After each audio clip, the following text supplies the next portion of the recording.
Gran Turismo is based on a long-established computer game, although not technically a computer game as mentioned in the movie.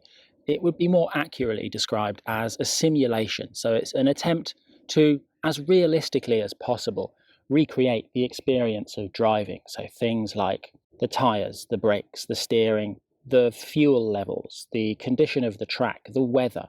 Full disclosure up front, I've always been more kind of interested in the Burnout series, the kind of thing where you can tailgate other players to the point where you knock them off the track, and it's absolutely just part of the game to run the car along the side of the track in a way that damages it as much as possible. For me, that's much more fun than the control of real life. So the plot is based on a true story in the kind of way that if you do a quick check on Wikipedia, you'll see that they've missed stuff out, they've jumbled events up, but don't worry about that too much. It's very much a fun film.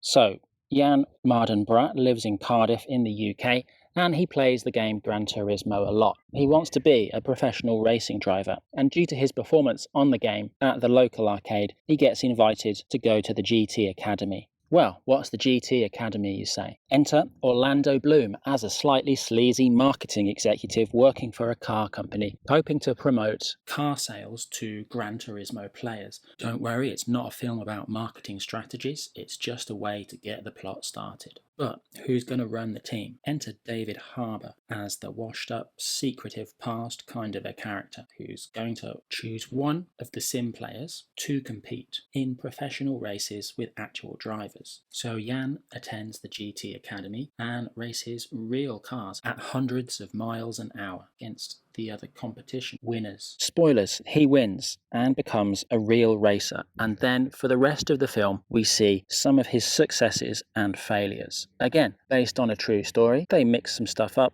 but in a way that doesn't really matter. So the main actor, Archie Madekwe, is a good combination of arrogance and uncertainty, enough that you're rooting for him, you're sympathetic towards him when he's facing difficulties. Orlando Bloom also gets the job done. He's an actor who's best known for being in fantasy things like Lord of the Rings or Troy, so it's really interesting to see him in something a bit more down to earth. He's just got the right amount of corporate sleaze to be believable, just oily enough but still likeable. But for me, the standout is David Harbour in the mentor role, who's mean but very funny. Honourable mentions for Djimon Hounsou and Geri Halliwell as the parents of the main character. And of course the driving scenes as well are really well done, really exciting, and one of the stunt drivers is the real life Jan Mardenborough. I'd say this is kind of a fun for all the family film.